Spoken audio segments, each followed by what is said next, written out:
I'm staring at this glossy folder sitting on my kitchen table, and the words investment proposal are printed in fancy gold letters across the front. Inside, there's a business plan asking me to sell my house so my daughter-in-law Dorothy can fund her marketing startup.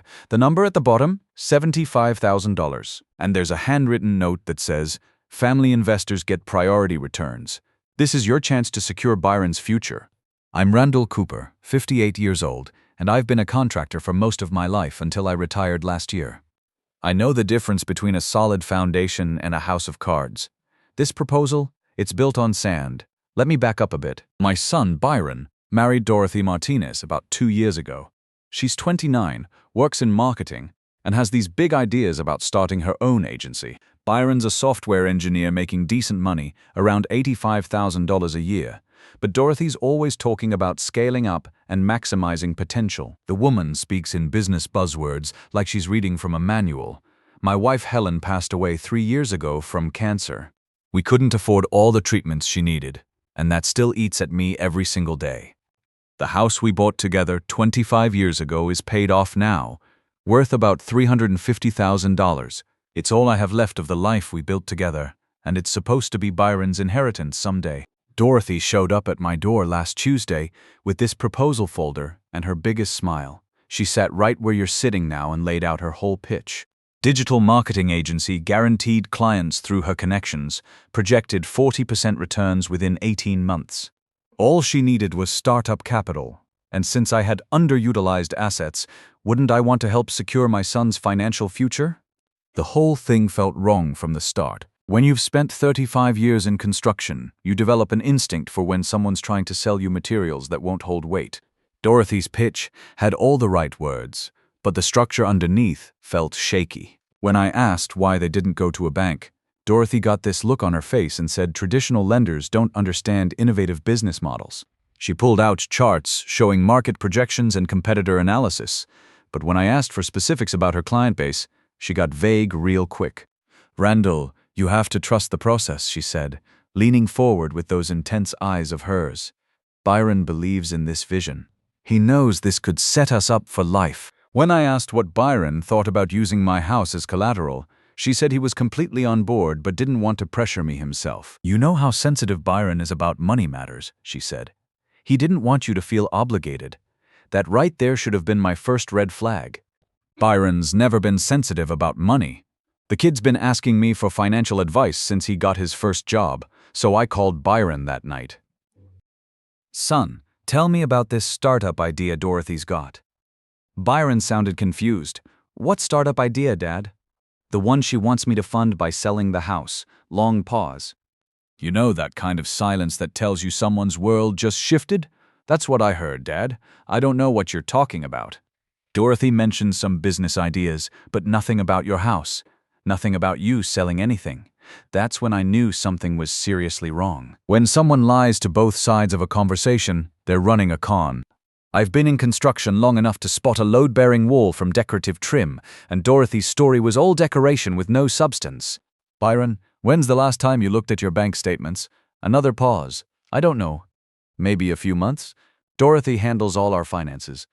She's got a business degree, and I trust her with that stuff." "Son, I think you need to take a look at those statements. Tonight, Dad, you're worrying me." "What's going on? Just check the statements, Byron, and call me back."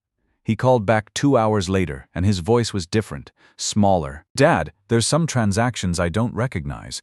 Large withdrawals. Dorothy said they were for business development, but I never authorized anything over $500. "How much are we talking about over the past 4 months? Maybe $15,000. She said it was for networking events and marketing materials. I sat in my kitchen chair, the same one Helen used to sit in when she balanced our checkbook every month. Helen never spent a dime without us talking about it first. That's how you build something that lasts. "Byron, I think your wife's been planning this for a while, and I don't think her plans include your best interests." The next morning, I drove over to Byron's house to drop off some tools I'd borrowed. Nobody was home, but I noticed the mailbox was overflowing. I pulled out the mail to set it inside, and that's when I saw the foreclosure notice. Foreclosure notice on my son's house? I sat in my truck reading this official document saying Byron's mortgage payments were 90 days behind, and the bank was starting foreclosure proceedings. But I knew Byron was good with money. He'd never miss payments without telling me. That's when all the pieces started clicking together like joints in a well-built frame. I drove straight to Byron's office and walked right into his cubicle. His co-workers looked up surprised, but I didn't care about making a scene. "Son, we need to talk right now." We went to a coffee shop down the street, and I showed him the foreclosure notice. Byron went white as a sheet, like someone had drained all the blood from his face. "Dad, this can't be right. Our mortgage payments come out automatically every month. I set that up when we bought the house. Dorothy said it was better to automate everything so we never missed payments. Byron, when's the last time you actually looked at your bank statements?" "Not just glanced at them, but really studied them. I don't know, maybe 6 months? Dorothy says I shouldn't worry about the details because stress affects my programming work. She handles all the household finances." I pulled out my phone and called my friend Eddie Williams, who works at First National Bank. We've known each other since high school, worked on his house addition 10 years ago. "Eddie, I need you to run a quick check on a property for me." I gave him Byron's address. Eddie called back 10 minutes later. "Randall, that property has a second mortgage taken out 4 months ago. Whoever owns it used the house as collateral for a business loan. The original mortgage payments are current, but the second mortgage payments are 90 days delinquent." Byron looked like someone had hit him with a sledgehammer. "Dad, I never signed anything for a second mortgage. I would remember that. I never authorized any business loan. Son, someone used your house as collateral without your knowledge. That's fraud, but how? Don't they need both signatures for something like that?" That's when I realized Dorothy wasn't just asking me to fund her startup. She'd already mortgaged Byron's house without his knowledge to get startup money, and now she needed my house sale to cover the payments before Byron found out. She was playing both ends against the middle, and we were the marks. I spent that evening making phone calls. First, to my lawyer, Jerry Patterson, then to a private investigator I'd worked with on some insurance cases when job sites got vandalized. If Dorothy was running a scam, I needed to know how deep it went and how many other people she'd hurt. "Jerry, I need to know what legal options my son has if someone forged his signature on a mortgage." "Randall, that's serious business. Mortgage fraud is a federal crime. If someone did this without Byron's knowledge, we're talking potential prison time for the perpetrator. What do I need to prove it?" "Original documents, handwriting analysis, witnesses to Byron's whereabouts when the papers were allegedly signed, and we'd need to establish a pattern of deception." The investigator, Larry Ross, called me back 2 days later with information that made my blood run cold. Larry's this ex-cop who specializes in financial crimes, helped me track down some contractors who skipped town owing money a few years back. "Randall, your daughter-in-law filed for bankruptcy in California 5 years ago. Business debts, credit card fraud, identity theft charges that were dropped when she agreed to restitution. She changed her name from Dorothy Martinez Wells back to just Dorothy Martinez when she moved to North Carolina. What else did you find? She's been running variations of this same scam for years. The pattern is always the same. Marry a guy with good credit and assets, use his financial standing to secure loans and credit lines, drain what she can, then disappear when the walls start closing in." Byron's her third husband. "Third husband, my son didn't even know he'd married a serial con artist who collected husbands like some people collect vintage cars." "Larry, please tell me you got more than just background information. I got something better. She's sloppy when she thinks she's winning." I managed to record a phone conversation between her and her business partner, Kevin Torres. "They're planning to default on Byron's mortgage once they get your house money, then disappear to Florida with new identities." Larry played me the recording over the phone. Dorothy's voice clear as day, the old man will never know what hit him. By the time he figures out we used his house sale to pay off our existing debts, instead of starting any real business, we'll be long gone. Byron's too weak to fight back, and Randall's too trusting to see it coming. I sat in my truck in the parking lot outside Larry's office listening to this recording, and I felt something I hadn't felt since Helen died. Pure, focused rage. Not the hot kind that makes you do stupid things, but the cold kind that makes you plan things out methodical and precise. This woman had married my son with the specific intention of destroying everything we'd worked for. She thought I was some doddering old fool who'd hand over his life savings because she batted her eyelashes and threw around business terms. She was about to learn that 35 years in construction teaches you how to tear things down just as efficiently as building them up. and right now I needed to demolish Dorothy's little house of cards before she buried my family under it. Larry, I need you to document everything. Phone records, bank transactions, the forged mortgage documents. I want a complete paper trail that shows exactly what she's been doing and when. You planning to take this to the police? I'm planning to take this to Dorothy first, give her a chance to come clean before the law gets involved. Randall, that's dangerous. If she realizes you're onto her, she might accelerate her timeline. Disappear before you can stop her. That's why we're going to control the timing.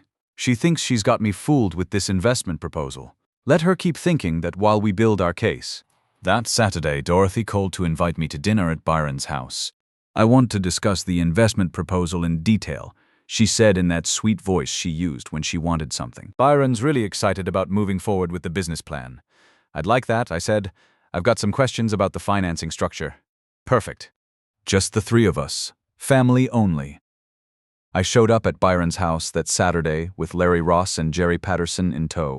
I told them to park down the street and wait for my signal. Dorothy answered the door wearing a nice blue dress and that fake smile I'd learned to recognize. Her whole demeanor reminded me of those salespeople who show up at your door selling roof repairs right after a hailstorm. Randall, I'm so glad you could make it. I've prepared a wonderful dinner for us. Then she noticed Larry and Jerry walking up the sidewalk behind me. I didn't know you were bringing guests. Dorothy, I'd like you to meet Larry Ross, my investigator, and Jerry Patterson, my lawyer. We need to have a serious conversation about your business proposal. Her smile flickered like a light bulb with loose wiring, but she held it together. Of course, the more the merrier. Though I should mention Byron's running a little late from the grocery store. That was her first mistake. I'd called Byron 20 minutes ago, and he was already in the kitchen making coffee. She was trying to control the situation by separating us, probably hoping to get me alone so she could work her manipulation magic one more time. Byron came out of the kitchen wiping his hands on a dish towel, looking confused. Dad, what's going on? Dorothy said you were coming alone to discuss the investment. Son, we need to talk about some things Dorothy hasn't been honest about. I pulled out the foreclosure notice first, unfolding it on Byron's coffee table, like blueprint specifications. Byron, your house is being foreclosed on because Dorothy took out a second mortgage without your knowledge. Dorothy's face changed instantly. The sweet mask slipped, and I saw something harder underneath. Her voice got sharp. Randall, I think you're having memory issues. We discussed this as a family. Byron was completely aware of the financing arrangements. Really? I pulled out my phone and hit play on Larry's recording. Dorothy's voice filled the room. The old man will never know what hit him. By the time he figures out we used his house sale to pay off our existing debts, instead of starting any real business, we'll be long gone. Byron's too weak to fight back, and Randall's too trusting to see it coming. The silence that followed was like the moment right before a demolition explosion. Byron dropped the dish towel and stared at Dorothy like he'd never seen her before. Dorothy, what is this? What debts? What business? Dorothy tried to grab my phone, but Jerry stepped between us. Ma'am, I'd recommend you remain calm. This conversation is being recorded as evidence for potential criminal proceedings. You people are harassing me in my own home, Dorothy said, but her voice was shaking now. Randall, you're a bitter old man who can't stand to see his son succeed. Succeed at what? Byron's voice cracked. Dorothy, tell me you didn't mortgage our house without my permission. Byron, sometimes adults have to make difficult decisions for the good of the family. You're too passive to take the risks necessary for real success. That's when Larry pulled out the mortgage documents from his briefcase.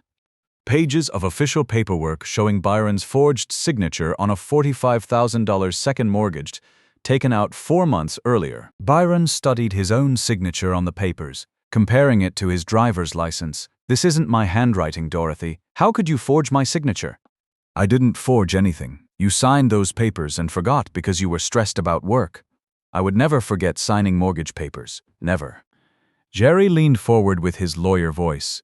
Miss Martinez were also aware of your bankruptcy filing in California, your 2 previous marriages that ended under similar financial circumstances, and your business partnership with Kevin Torres, who has a record of investment fraud. Byron's face went through about 10 different expressions in 5 seconds. Previous marriages? Dorothy, you told me I was your first husband. Byron, my past relationships have nothing to do with our future together. Fraud has everything to do with our future together, I said. Or lack thereof. Dorothy's composure finally shattered completely. You people don't understand business. Sometimes you have to be creative with financing to make things happen. Traditional methods are too slow, too restrictive. Fraud isn't creative financing, Jerry said. It's a felony. I was trying to build something for Byron's future. For our family's future. You're all too small-minded to see the big picture. The big picture, Larry said, includes $47,000 in credit card debt you've hidden from Byron, plus this $45,000 mortgage you fraudulently obtained, plus whatever money you've already extracted from Randall's proposed house sale. Byron sat down heavily in his recliner, the same chair where we used to watch football games when he was a teenager. Dorothy, how much money do we actually owe? It's not about owing money. It's about investing in opportunities. How much? Dorothy was quiet for a long moment. When she spoke, her voice was barely a whisper. Including the mortgage and credit cards, maybe $95,000. Byron put his head in his hands. We don't have $95,000. We don't have anywhere close to $95,000. That's why we need your father's house money. My father's house isn't for sale to cover your debts. Just then, someone knocked hard on the front door. Dorothy went dead white. Larry answered it. A man in an expensive suit walked in looking agitated, checking his watch. Dorothy, where's my money? The wire transfer was supposed to clear yesterday. My investors are asking questions. This was Kevin Torres, Dorothy's business partner. He took one look at all of us, sitting there with legal documents spread on the coffee table, and realized the game was over. Who are these people? He asked Dorothy. Kevin, we need to reschedule our meeting. We need to reschedule nothing. I need the $30,000 you promised me by today, or my people are going to start asking uncomfortable questions about where their money went. Byron looked up from his hands. What $30,000? Kevin Torres looked around the room, finally understanding that he'd walked into some kind of intervention or confrontation. Dorothy, what the hell is going on here? These are Byron's family members. They're having trouble understanding our business model. Your business model, Jerry said, appears to be systematic fraud. Kevin started backing toward the door. I don't know anything about fraud. I'm just a business partner. A business partner? Larry said, with 3 previous convictions for investment fraud in Florida and Georgia. That's when Kevin made his big mistake. He tried to run. Kevin made it about 3 steps before Larry tackled him on Byron's front lawn. For a guy in his 50s, Larry still moves pretty good. Turns out Kevin had an outstanding warrant in Florida for skipping bail on another fraud case. The police were very interested in talking to both of them. The next few hours were a blur of police reports, fingerprinting, and phone calls to banks and attorneys. Dorothy was arrested for fraud, forgery, identity theft, and elder financial abuse. The elder abuse charge was Jerry's idea, since she'd specifically targeted me as an older person with assets to steal. Byron filed for divorce the next week. Turns out Dorothy owed even more than she'd admitted. The investigator found credit cards in Byron's name he'd never seen, online loans using his social security number, and a whole network of financial deception that went back to the day they got married. The house was saved because Jerry got an emergency injunction to stop the foreclosure. The judge ruled that since Byron's signature was forged, the second mortgage was invalid, but Byron still had to deal with the financial mess Dorothy had created. Dad, I feel like such an idiot, Byron said one evening while we were going through all the paperwork at my kitchen table. How did I not see what she was doing? Son, predators are good at what they do. They target people's trust, not their weaknesses. The fact that you trusted your wife isn't something to be ashamed of. But all those bank statements I never looked at, all those financial decisions I let her make. Mom would have caught this stuff in a heartbeat. He was right about that. Helen used to balance our checkbook to the penny every month. She'd have spotted Dorothy's game from 50 yards away. Byron had to take a second job doing freelance programming to cover the legitimate debts and clean up his credit.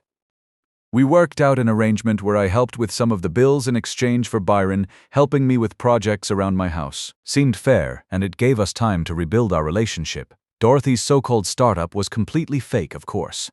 She and Kevin had been using it to funnel money between various accounts, always staying one step ahead of creditors and investigators. They had plans to default on all the loans and disappear to Miami once they got my house money. The investigator found out Dorothy had done this to at least 4 other men in different states over the past 10 years.